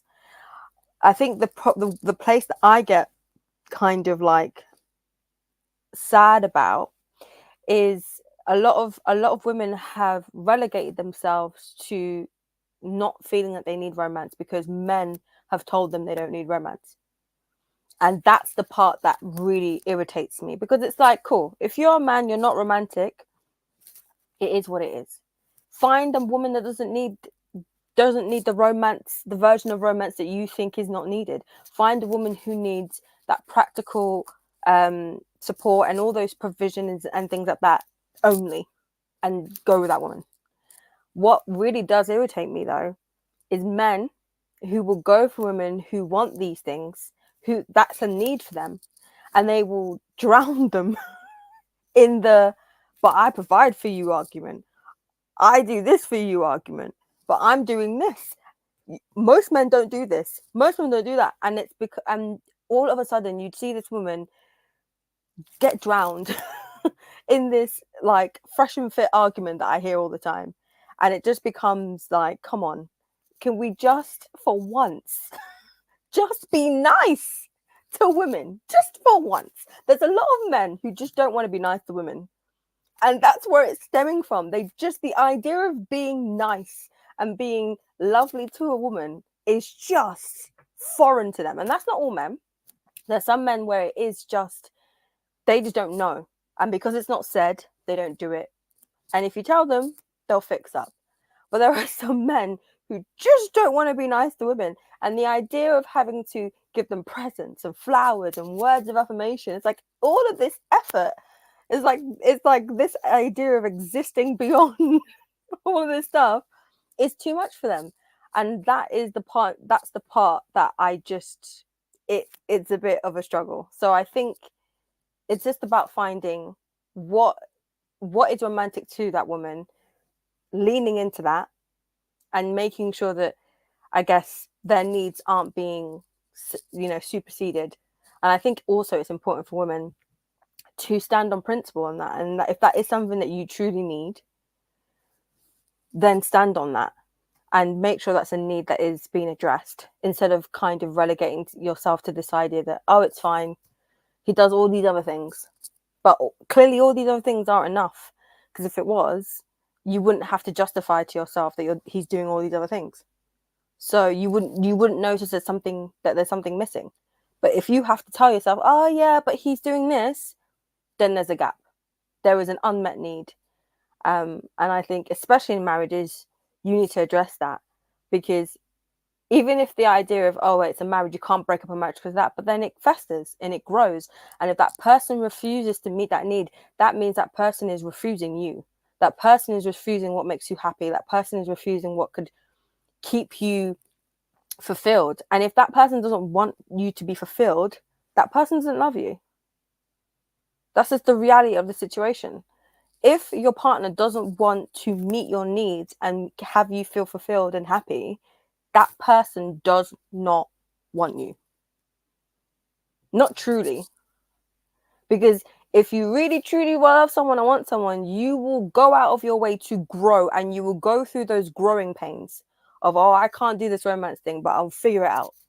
I will figure it out. I'll fail upwards and I'll get there, because it's important to you. It's not hard. It's really not hard. And I just feel like we can't keep making excuses for it. Like, it's a lot of it is like, yeah, but you know, men this, and it's like, I get that, but how do we move beyond that? And I think obviously there's men in this panel who are helping other men figure that out, and I think that's great. I feel like some of the frustration that comes from women having this conversation is like, men remind us why men might not do it. We know, but how do we move forward? How do we push past that and go, well, it's not enough. It's not, we need to figure it out. So because I guess for me, it's that idea of someone goes, well, I'm not romantic. Well, then figure that stuff out, my darling. Otherwise, I'm bouncing. Figure it out, or I'm bouncing. So I think it's just you've got to really be honest and ask yourself, what is it? What's happening here? What's the process? What's the dynamic here? I don't know what's happening in the private chat. Everyone's laughing. I'm done now. I'm gonna go snoop and see what everyone's talking about. I'm staring. Precious, I have a question for you. I have a question. You mentioned, women needing to stand on principle and not putting up with a man who's not meeting their needs. That he's doing this, he's doing that, he's doing this. And I just wanted your opinion. Again, I'm stirring. I'm causing trouble to this. It's my role today. But I wanted to ask, if a woman says that, do you think, to clarify, if a woman says, oh, it's okay, he's doing X amount of things, it's okay, I don't want to be above us, do you think a woman saying that is highlighting that maybe she has a role to play in the fact that he's not exactly delivering on the thing she's highlighting? So, for example, he's not buying me flowers if that's what I like. Oh, but he does everything else, so it's okay. I'm not really going to bother him. Is it because there's something that he's mentioned repeatedly that she doesn't do and she's not willing to do? So now when she feels about having that exchange and that confrontation, she's like, oh, it's just going to come back on me anyway, so there's no point. I don't want the hassle. I don't want the smoke. Let's just leave it as it is. One good turn deserves another. What do you think? I don't know. I think that's definitely a situation that can happen. I don't think that is something that is a incredibly common thing. I mean, I think it's definitely a percentage, but it's not something that we can use a blanket statement to explain why it's happening on a larger scale. I think, yes, one thing I would say is that if you're bringing a situation to somebody, that's not the time for you to also say, yeah, but you don't do this, because it doesn't help. You're going on in circles. Wait until you have a moment and then you can bring your thing. Don't use this moment to jump on it. I would just say that if that's a situation that is for her, she's seeing it, it's a problem. Because if it wasn't a problem anyway, it wouldn't even come up, even if he was saying, you're not doing this. And I think for most people, when it's not an actual need, even if they see another woman having it, they're like, like my mum, not romantic. She truly does not care. It's not unmet need. No. This woman truly does not care. But there are some things for her that I'm like, they're important. And they may not be this massive thing, but for her, they're romantic. And they're not necessarily practical things. They're just small things that for her, they're like, yeah, that makes me feel like I'm seen and I'm heard.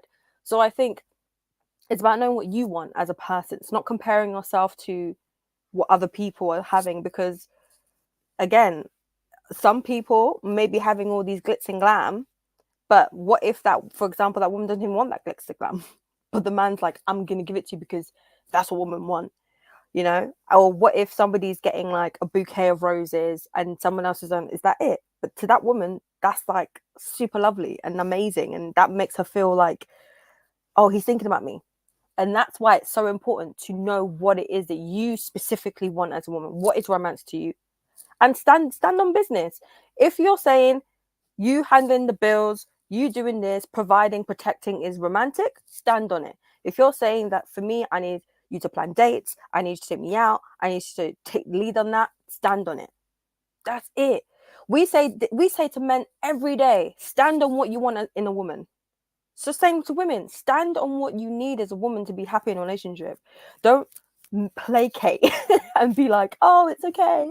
No, stand on business and be like, no, I need this. Have the conviction and accept that you need that, because if that man truly does care about you and want you, he will go through the growing pains to figure it out.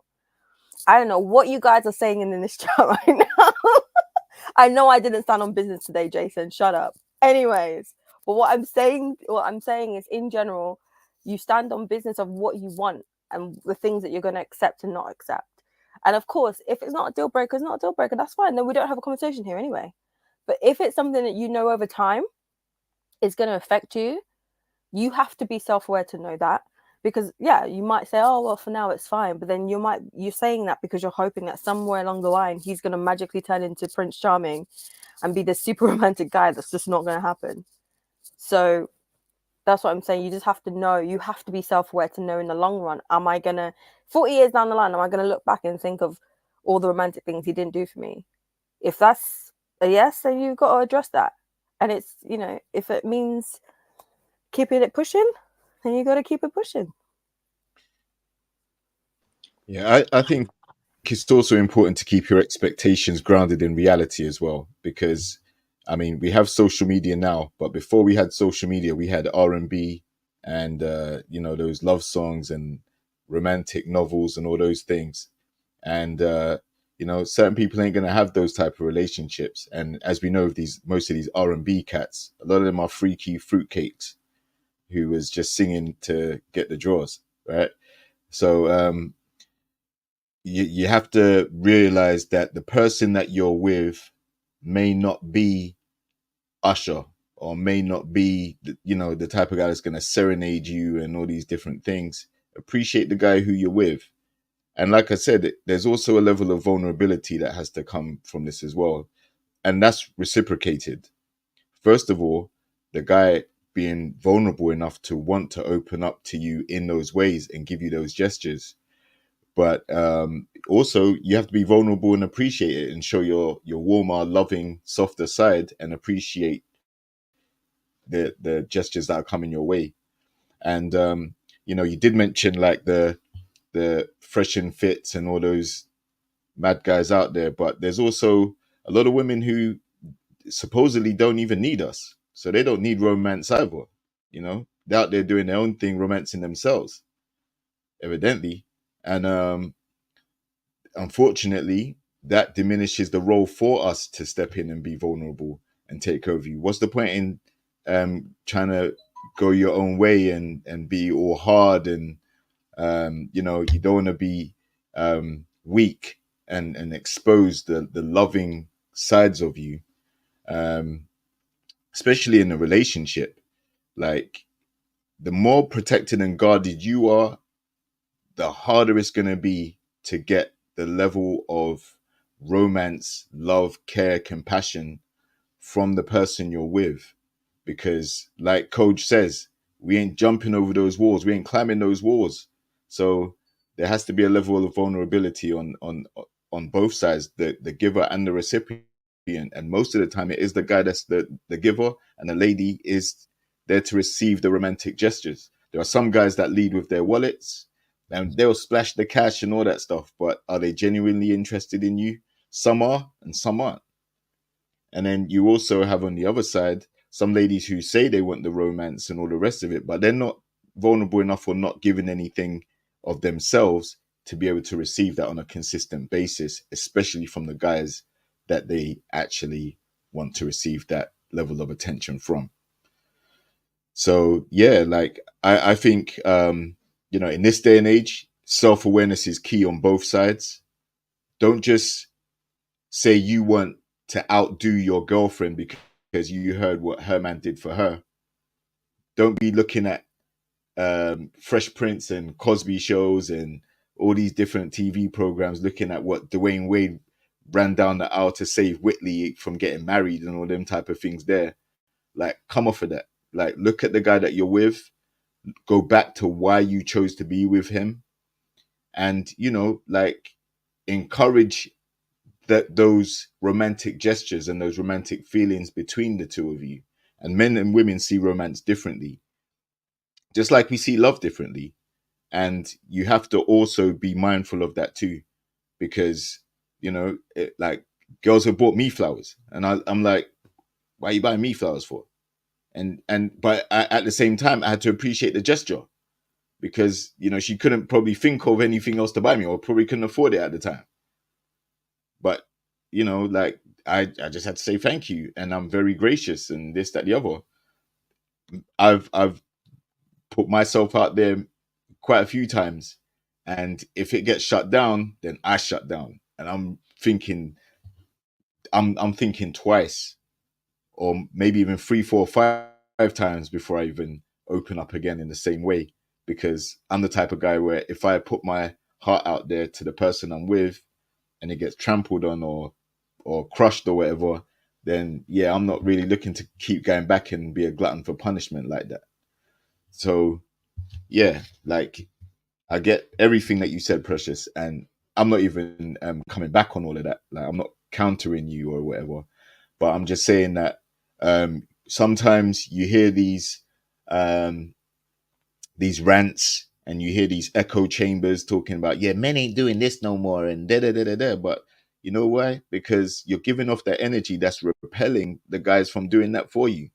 You know, you have to allow and embrace the natural order of things to take place. And the natural order of things to take place isn't to be closed up, guarded, and, you know, shooting down guys for X, Y, and Z. Oh, he ain't making enough. Oh, he ain't tall enough. He, you know, you're eliminating all these potential suitors that would love to come into your life and give you the loving that either you've been yearning for, that you've seen that haven't had it yourself, or that you're destined to have. So don't cut off your blessings like that. So that's my take.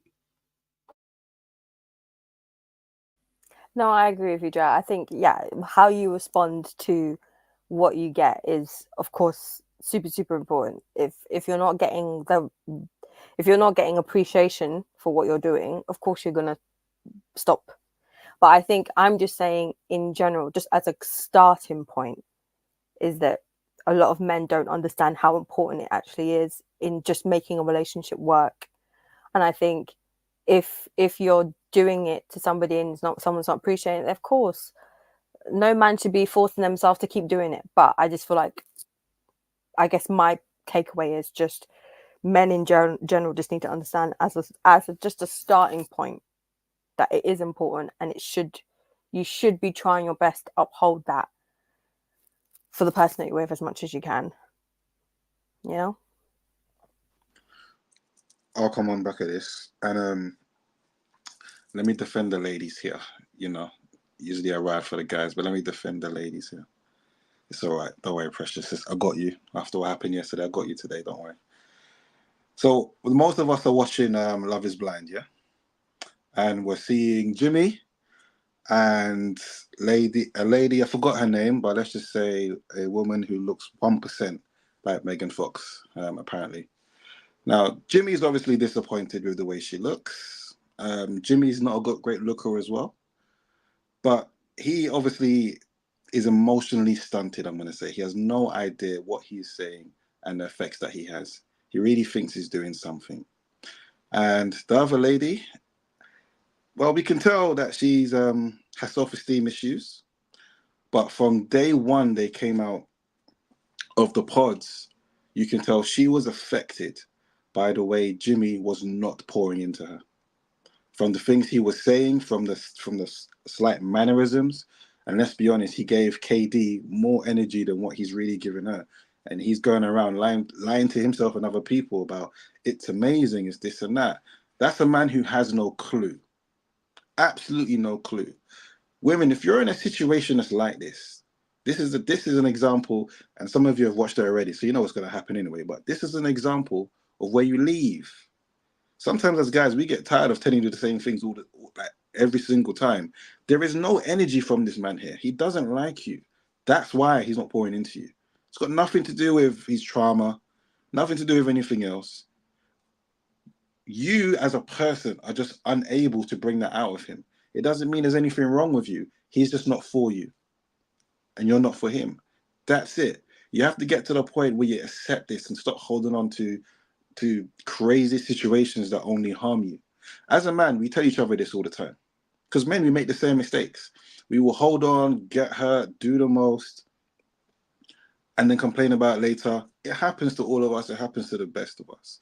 But for any woman who's in that situation, or you got sisters or people, listen, sometimes you need to be ruthless and cutthroat with yourself. Yeah, you feel something, but you need to accept the reality of what actually is happening. Now, I know it's harder if you, like I said in the beginning, if you've never had a man, even a father, pour into you in that way before. I know it's harder to actually understand what that feels like, but I promise you it will come. You don't have to settle for something that you don't need to settle for. You don't have to minimize your heart just to have a man around. That's the worst thing you can do, because eventually it builds up. And eventually that man, if he's a bad man, he'll start taking advantage as well. Just wait your turn. Continue working on yourself, so when that man comes along, you're able to pour into him in the way that he needs to, and have a wonderful time.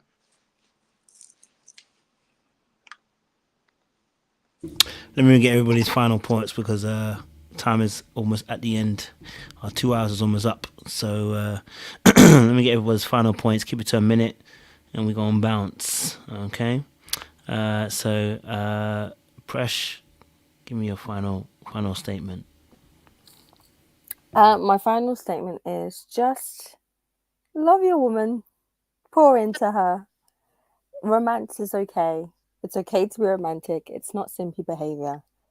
If it's not being reciprocated, then fine, keep it pushing. But as a starting point, it's super important.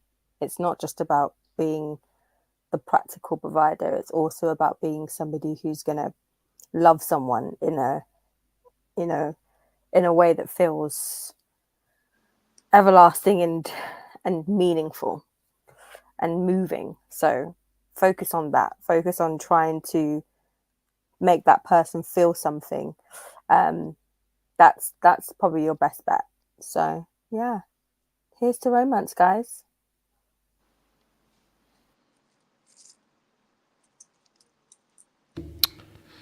Yeah, thank you. Jeff, go for it. Got a minute. I can't hear you, Jeff. No, I can't hear you, bro. You must be on that FaceTime again. How is anyone notice that the FaceTime thumb came up? I was like, how is he doing that on YouTube? Like, how is that possible that he was doing that on YouTube, which is just so weird? I have to ask him what his setup is, because that is wild for me. That came up. Jeff. No, we can't hear you, bro. Like, the Lord said no. Treat you like, what's his name? Zacharias, whatever his name is, had to keep his mouth shut. It's political, bro. So sad. It's time for that Mac thing. I don't know what he was doing. TD, talk to me, man. Final statement. Listen, I'm just gonna call a spade. I'm a love guy. I'm a romance guy. 100% ship it. I was always on side from day one, but I think the point I'm trying to make is that, and I think Precious, in a roundabout way, kind of probably said it better than I ever could. It's about communication. You've got to establish a dialogue. No one likes it when it's one-sided. No one likes it when I'm doing all the work. JR also echoed the same thoughts. Like, it's got to be balanced. people who love each other pour into each other. I will also say that hurt people. And if there's anybody out there who feels like, you know, I was never appreciated, or I was never loved because this person didn't do this for me or didn't do that for me, you know, don't take it as a knock against yourself per se. You know, the reality is that a lot of people are damaged through bad experiences and such. And we need to understand and know ourselves, you know, a point that Precious made so well. We need to know and understand ourselves and what our likes and dislikes are, our deal breakers, what we can handle, what we can't handle, and communicate that well, communicate boundaries well, and just pour love on each other, man. I think that the days of conflict need to end, man.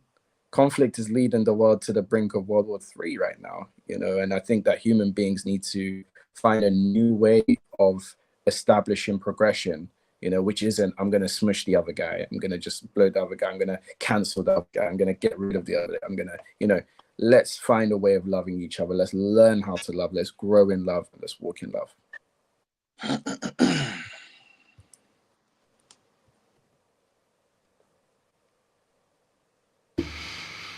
JR.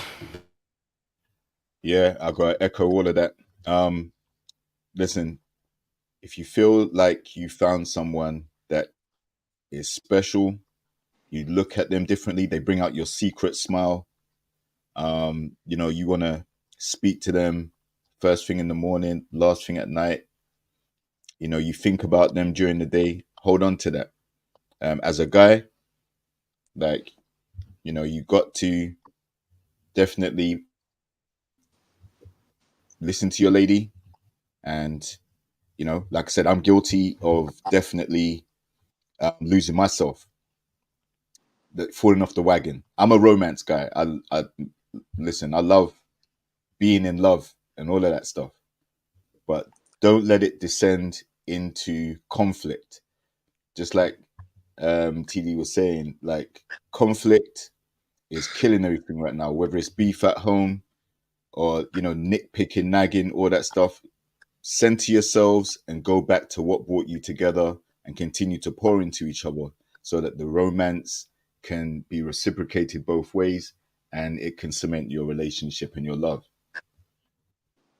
Can you hear me, guys? Oh, thank goodness. I just wanted to say quickly that one. Can't hear you. Really? Really? What you You winding up, man. I hate We you. can't hear you, Jeff. What you got? You really can't hear me? Nah. Of course we can hear you. You're good, bro. You're good, bro. You're good. Yo, winding you up. I hate you guys. I hate you. No, I was gonna say that romance. Don't try it, Precious. Don't try it.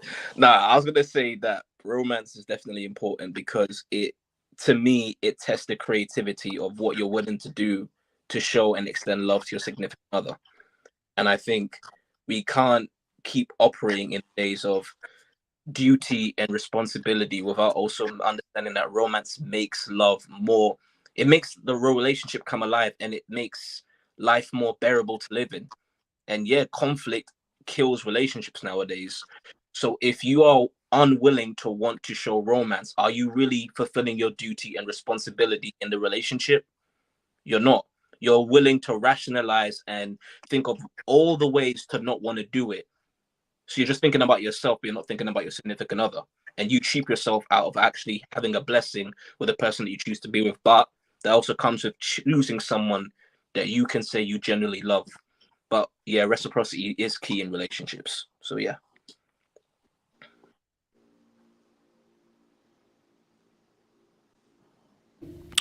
Fantastic.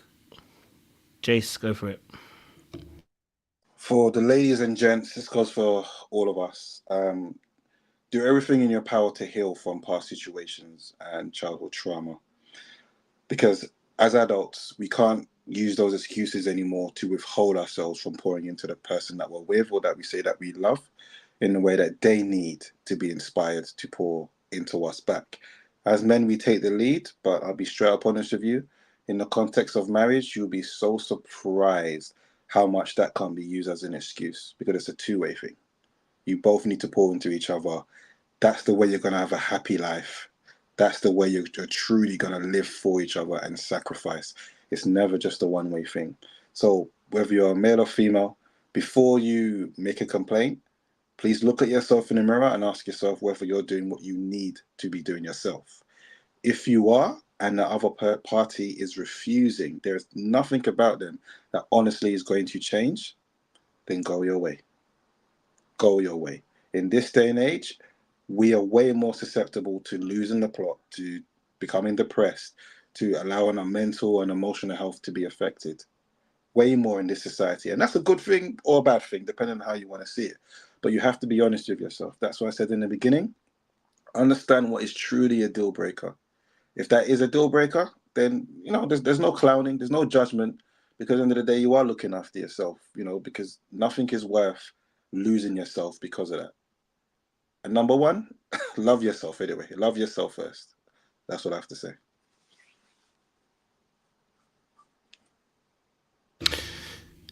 Fantastic, guys. Thank you so much, ladies and gents. It's been an amazing conversation. We'll be back next week at same time again to discuss another enthralling conversation. As you've heard from different points of view, you can take the point that you feel resonates with you. And we appreciate y'all who are with us in the chat today. Make sure you guys like, share, subscribe, click on the bell button for notification uploads. We'll be back next week with another great conversation as well. We'll see you again very, very soon. Don't do anything I wouldn't do. There's not much I wouldn't do, so be careful out there in them streets, okay? All right, baby. All right. Yellow black book. You know what time.